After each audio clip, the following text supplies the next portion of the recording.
Welcome back into the Sports Buzz podcast. It's a presentation of WKYT TV. You can get these podcasts anywhere you normally get your podcasts. Lots going on in the state. We come to you today at the day of the Kentucky LSU game. Huge interest, first place in the SEC on the line tonight, and it brings us to a subject which has been discussed and I believe needs to be discussed a lot as we go through the next month or so, and that's sports betting here in Kentucky. Representative Adam Koenig, who is taking this bill through the House, is with us. Representative Koenig, thanks so much for being with us. Thank you for having me. Okay, so tell me your interest in this bill. I've been in a couple of different things where you've been at, so just casually I would describe you as a gamer / player, not gamer like the Xbox or anything like that, right? Right. Well, I guess my interest comes from a couple places. Being a good Catholic from Northern Kentucky, yes. We don't see any problem with having a little fun by placing a bet here and there. Sure. And as chairman of the Licensing, Occupations, and Administrative Regulations Committee, where anyone who needs a license to do business comes through my committee, that includes anything alcohol or gambling. Right. And so, obviously, once the Supreme Court decided that this would be a legal activity for states to engage in, I took immediate notice and decided to start researching and doing the work to make sure that we could make this a reality in Kentucky. Regardless of what your opinion is, Kentucky has always been a quirky state. You and I have lived through. Do we still have dry counties or not? We have some, but we have many fewer dry counties than we did, say, 2 years ago, actually. Right. But it's one of those things. You have situations like that. You have situations where you can have charitable gaming for places like the church, for like other fundraisers. You can get a license for things like that. And, of course, obviously, we have the lottery and a lot of gambling that goes on as related to pari-mutuel wagering. Absolutely. So it would seem that the time is right for this. However, leading up to this session, the opposition has been there, and I think a lot of people are frankly surprised that even though you're not across the finish line yet, you've gotten to the point where you've gotten to. Right. Well, it is an interesting state, and obviously, coming from Northern Kentucky, I file bills like this that are controversial in Frankfort, but not controversial where I'm from. And so, yeah, there's obviously different places in the state that feels differently. But as you said, we spend over $1 billion on the lottery every year, we as citizens, and over $2 billion a year pari-mutually. I don't know what the charitable gaming number is, but I'd be surprised if it's not $500 million. Right. So that's $3.5 billion, and the American Gaming Association estimates that $2 billion is wagered illegally every year in Kentucky. That's on billion with a B. Billion with a B. So you're looking at well over $5 billion.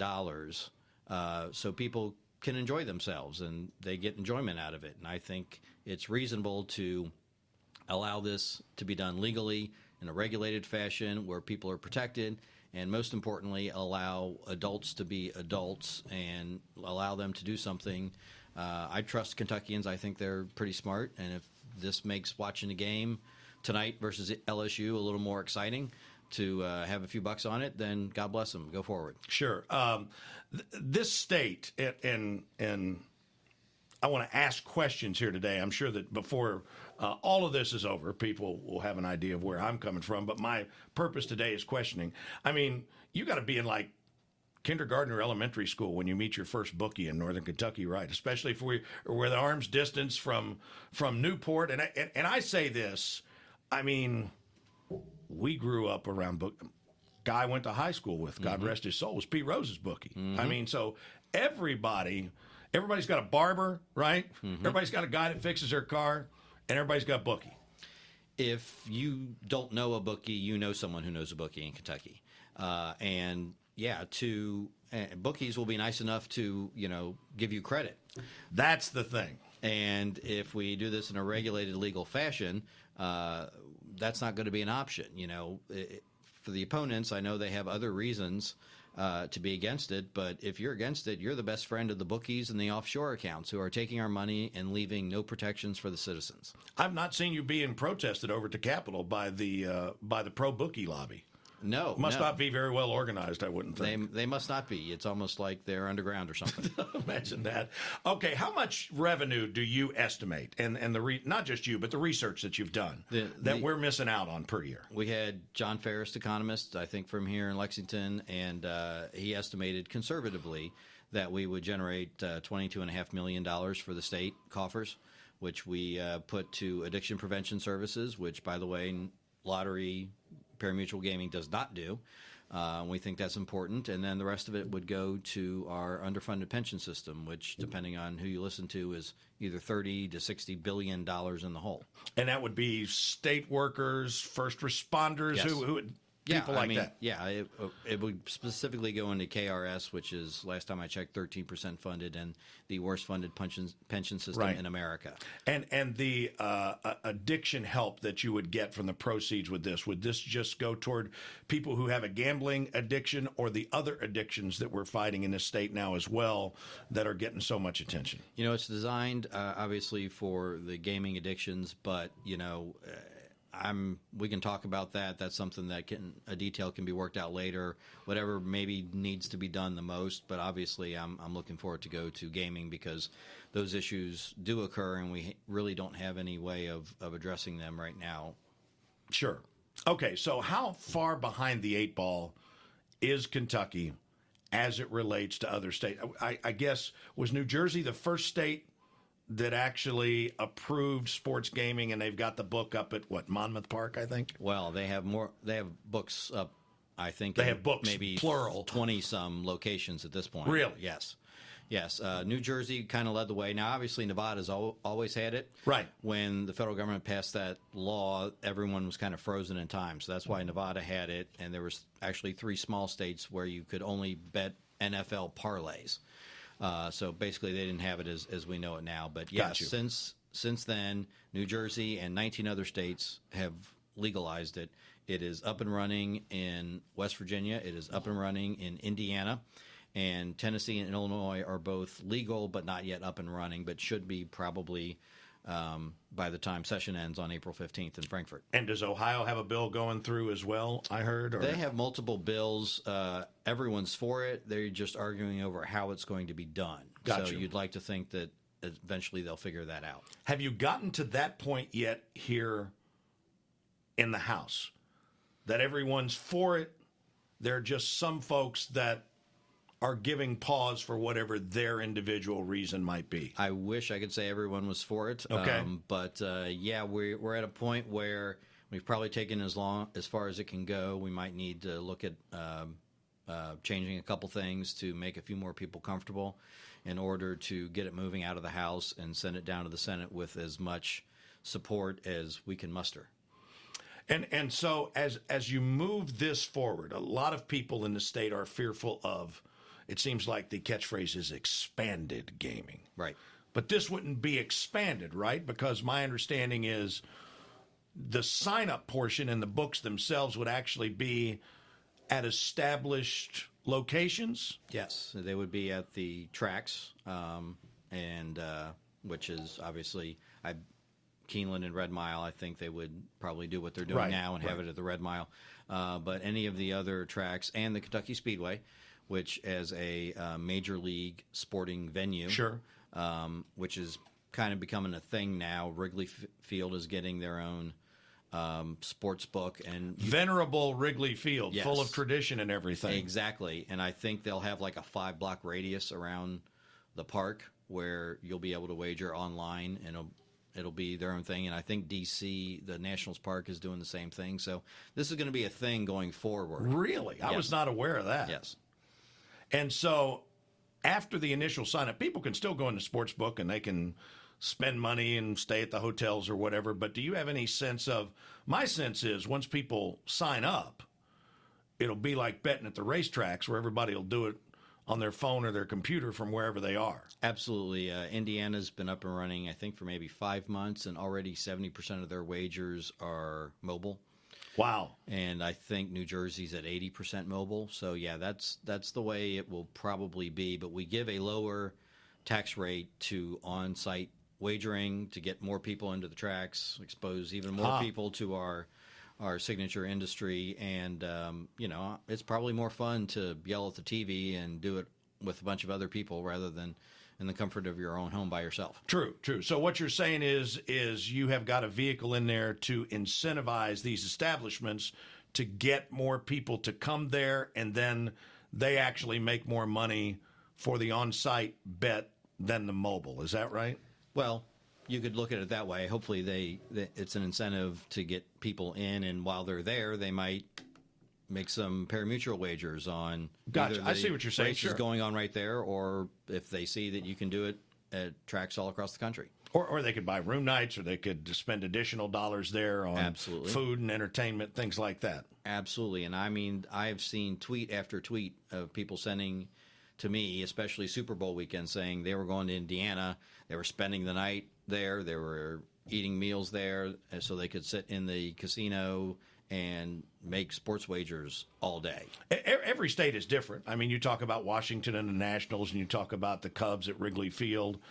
And I don't know if you've done any research on this, but in people I've been talking to, could you imagine the dollars that you could generate between the start of postseason college basketball tournaments and Selection Sunday here in the tri-state between Lexington, Louisville, Cincinnati people? I mean, goodness. Absolutely, with UK, U of L, UC up by me, Xavier. West Virginia's in the West blooming Virginia, top 15, I think. Indiana now. University. They still have a basketball team, right? Kinda, Okay. Kinda, sorta. Yeah. It would be huge. I mean, Las Vegas is just flooded for those, especially that first couple A lot of guys weekends. make guide trips that weekend. Absolutely. And we can keep that money here at home. And if you got on the mobile, I don't know if you know this or not, but it's also the biggest week for vasectomies. Because I did not research that, sorry. See, no, the guys can't do anything but just sit around and have the ice pack on their lap, right? So what they do is they time it out for that week, or they time it out for the Masters right after that. Mental note made. Yeah, Thank you. and now they could have a little extra action to take the mind off the temporary pain that they're feeling. And the action you're referring to It is would sports. be, yes, that's exactly right. That's exactly, well played. How close do you think you are? Let me ask this before I ask that question. What are the biggest objections that have been brought to you about this? Well, the objections from the public opponents like the Family Foundation try to use the crutch of needing a constitutional amendment because they say that's all we've heard about for the last 20-some years. The difference is we've not had the option of sports betting over the last 20 years. Right. So it doesn't need a constitutional amendment because it's a game of skill, not a game of chance. Okay. From there, obviously, there's some people who have opposed it on religious grounds. We're destroying families, et cetera, et cetera. As I mentioned, well over $5 billion is bet every year just that we've been able to identify in Kentucky. The problems are here. The issues are here. Let's do it in a smart, regulated way. Let's get people treatment if they need it. To do otherwise is to basically just kind of bury your head in the sand. And I'm not trying to justify anything, but am I right about this, that there would actually be more responsibility doing it this way? Because as you referenced earlier, I mean, a bookie will just keep letting you bet until a certain point in time. But if you did something like this, you'd actually have to have money in the account, right? You'd actually have to have money in the account. And the analytics with these online companies, when they can tell when you're on tilt and you're just mad because you've lost a bunch of bets and you're just making bets and you're just trying to get even, and they can and will shut you off with that. Kind of like their own internal governor or whatever. Right. You can set your own limits this way. The bookie, if you tell him, don't let me bet more than $100 this weekend, he's going to let you bet it. He's going to let you bet it. If you set that limit that way, they will live up to it. They know a good thing when they see it, and if they're legalized, they're going to make their money, and they're going to respect those things. Okay, so what do you think right now, Chairman, is the possibility? I mean, everything I hear, the numbers are there in the Senate. Mm-hmm. You've got some people that you're still working on in the House. You've got the support of the governor, what do you feel like the chances are of this getting a vote and getting out of the House before, when did the 60 days end, or what is your deadline, I guess? Well, the last day 60 is April 15th. April 15th. Today is day, I think, 28 of 60.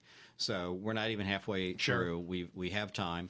Next year will be a 30-day session, and we passed plenty of stuff in just 30 days. So we're good. I might have been a little eager to get it out of committee and maybe should have built a little more support before I did that, so I'll take the blame.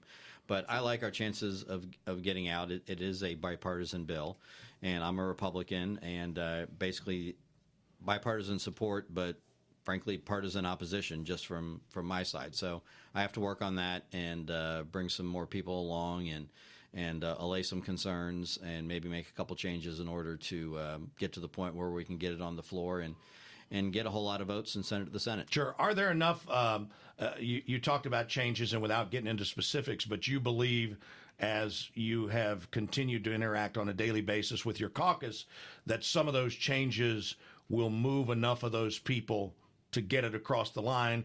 And is that acceptable with you to make some minor changes in order to get the whole push through? I believe it is necessary to make a few changes to get it across the line, and this is the way legislation is made: compromise and working with people and being somewhat flexible without giving up the main goal or what you really believe in. And I've done it before on more complex, controversial bills than this, so we'll get it done. And I don't know how you feel as a legislator, but the thing I've tried to do on social media and things like that is to tell people, let your voices be heard. I think, you can't say that, well, maybe you can. The last several sessions were just so god-awful. I mean, you guys were having to go and defend things that somebody said who was the leader of the party, and people yelling back and forth at each other, and you had teachers over there that were doing stuff that they didn't want to do, and it was I remember my first legislative session that I was a part of was back in 1980. I mean, it just wasn't like that, and no matter what happens with this thing, it seems like you all have gotten to a point where you can have discussions like this, and while you may disagree, you can disagree without it turning into a blooming riot. Well, we're trying, and it is important that people's voices be heard, and anyone who wants to see this pass needs to contact their legislator and let them know that they want to see it pass, because that matters, to see phone calls and emails. Sure.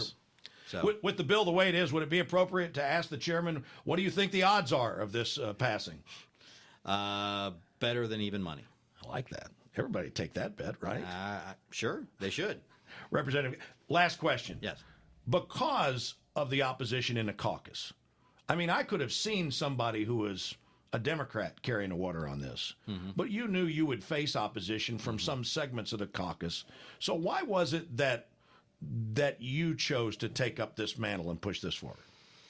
It's a no-brainer in my mind, and it is a no-brainer with my constituents. I bet it's an 85-90% issue in my district. I bet it is. So it's quite simple for me, and I'm kind of known for taking on difficult issues and not really caring, and I'm here to do big things whenever I can, and this would be the biggest change in gaming law in 32 years since we passed the lottery, and that's a big thing. Representative Koenig, we appreciate your time, appreciate your service, and appreciate more than anything the way you're going about it. This is the way things ought to be done, and so we really appreciate it. Thank you so much. I appreciate it, Dave. Thanks. All right.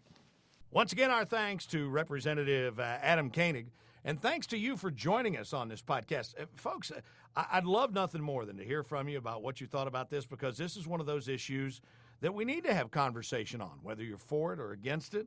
It's something that is going to have a big impact, and for far too long, a lot of people just haven't been letting their voices be heard. And so whether it's with me or your local representative or whoever it might be, you can let folks know whether you agree or disagree without being disagreeable. And remember, you can get all of our WKYT podcasts wherever you get your podcast and at WKYT.com on the podcast page. Again, thanks for being with us, and we'll see you next time on another edition of the Sports Buzz Podcast.